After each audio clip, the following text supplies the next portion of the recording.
All right, 9.2, special right triangles. Our objective for this lesson is to find the side lengths in special right triangles, solve real-life problems involving special right triangles. Okay. So here we're actually going to put into theorems the pattern that we noticed in the 9.2 exploration.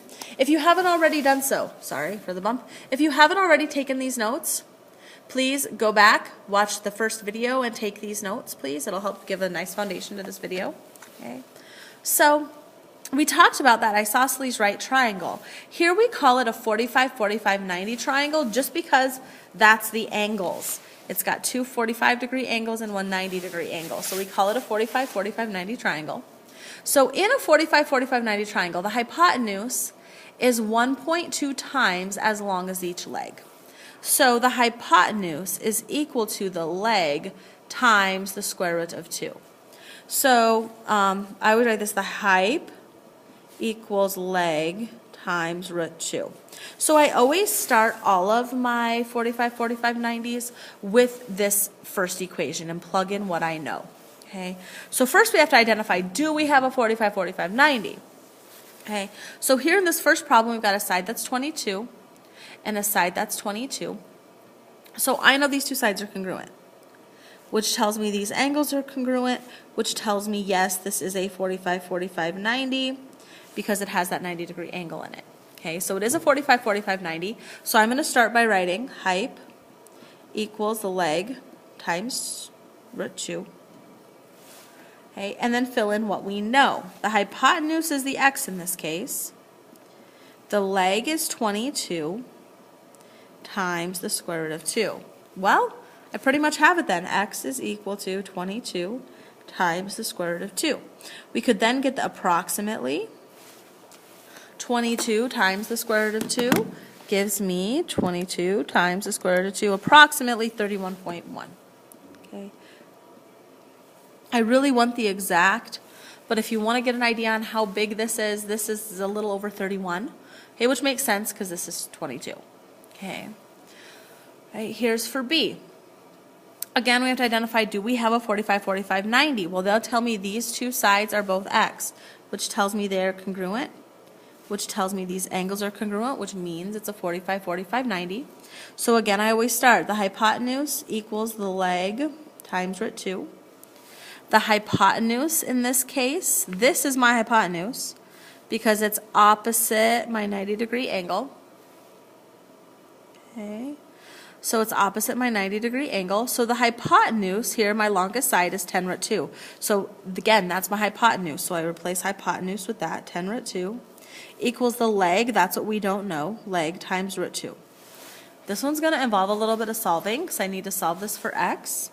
So to solve for x, it's x times root 2, so I'm going to divide both sides by the square root of 2. Square root of 2 divided by square root of 2 is 1, so I'm left with x equals square root of 2 divided by square root of 2 is 1, so I'm left with 10. X is 10. Okay. All right, the last, so then this other type of pattern, so we're going to have two patterns today. We'll have a 45, 45, 90, and then now we'll have our 30, 60, 90. This is when you have a right triangle, which one angle 30, one angle 60. Okay. If you notice, there's going to have the two legs are always going to be broke up into the shorter leg and the longer leg. Okay. So we always have the hypotenuse. The hypotenuse is always the longest side. It's always across from my 90-degree angle. But then I have my short leg and then I have my long leg. Okay, the short leg is always across from the smaller angle because we know the short side is across from the smaller angle. And the long leg is always across from the bigger angle. It's always across from the 60. So in a 30, 60, 90 triangle, the hypotenuse is twice as long as the shorter leg. So the hypotenuse is the short leg times 2. And the longer leg is equal to the square root of 3 times the shorter leg. Short leg times root 3.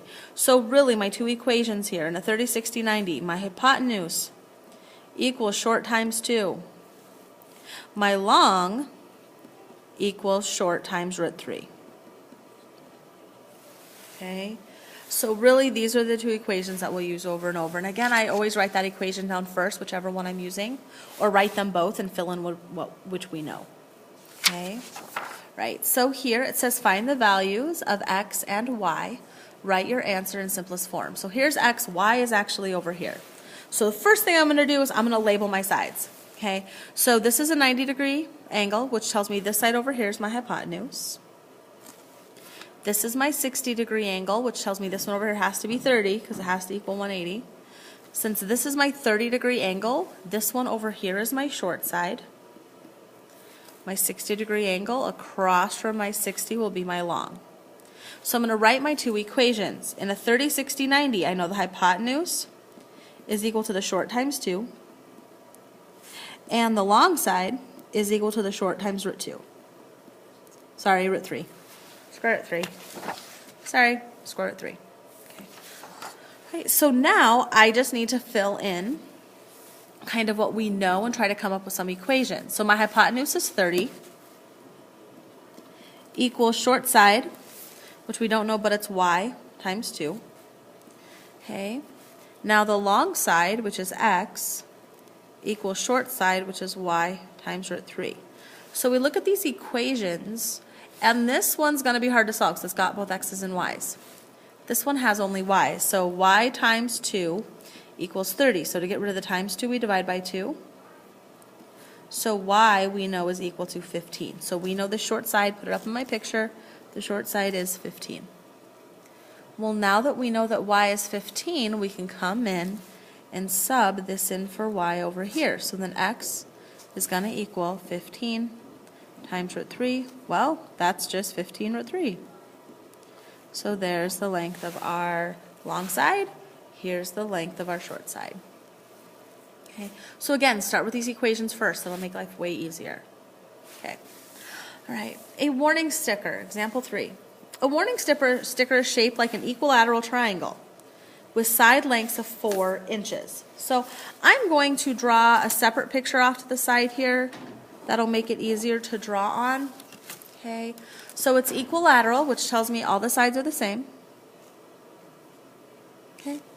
And the side lengths are all 4 inches. Okay. It says estimate the area of the sticker by finding the area of the equilateral triangle to the nearest tenth of an inch, which tells me right there I'm allowed to round here. Well, to find the area of a triangle, I need 1/2 base times height. Well, the base, that one's easy. Here my base is 4, but the height needs to be that perpendicular height, which is a straight up and down here from the middle. Height needs to be perpendicular, so there's my h. So I'm trying to find that h. Okay. Well, what I've ended up creating here is just like in our exploration, a 30, 60, 90 triangle, because I know all these angles are 60. This one's an angle bisector, so that one's 30. So really, I've created a 30, 60, 90 right here.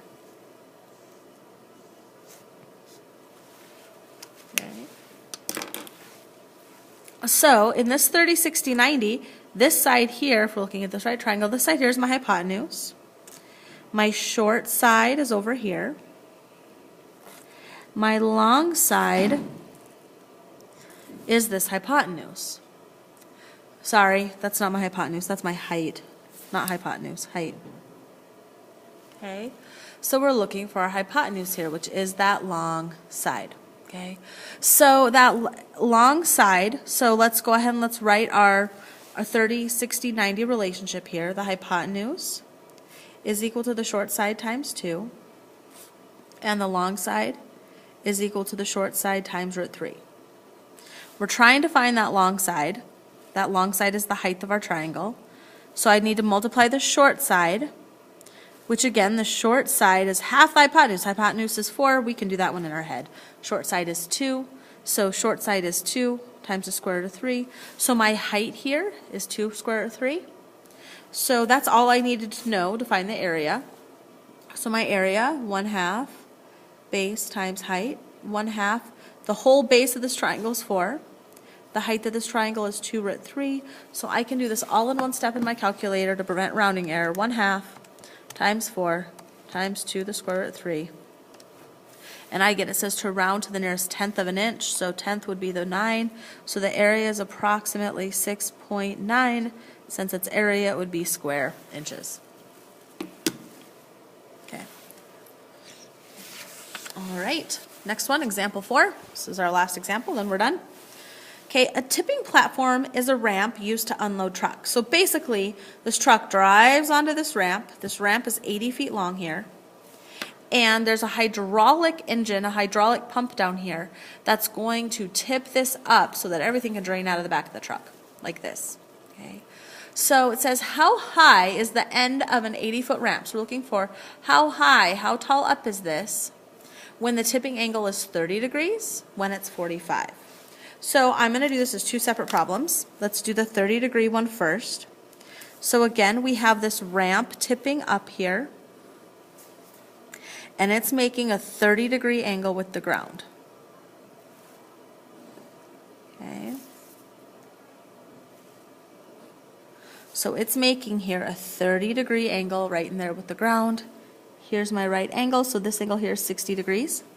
And we know here this ramp is always 80 feet long. So that's the hypotenuse. This is my hypotenuse. Across from my 30, this would be the short side. And this would be my long. So we're really trying to find the short side. We're trying to find how high up in the air is this. So we're trying to find our short side. Well, this is a 30, 60, 90. And a 30, 60, 90, we know how the hypotenuse is equal to the short times 2. Hypotenuse is 80 equals to the short side is what we're trying to find, x times 2. Divide both sides by 2. X is in this case 40. And our units is feet. 40 feet. This is 40 feet up in the air. Okay. When we have a 30-degree angle. Okay. Now we need to do one that's a 45-degree angle, so that's going to be steeper.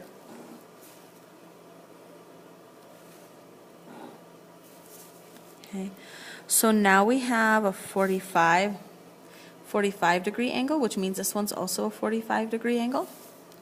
These two legs are congruent. Again, my hypotenuse is still 80 feet, which is my hypotenuse.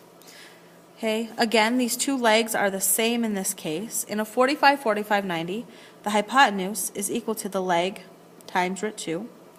So my hypotenuse is 80. My leg is what we're trying to find, times root 2. So I have to divide both sides by root 2.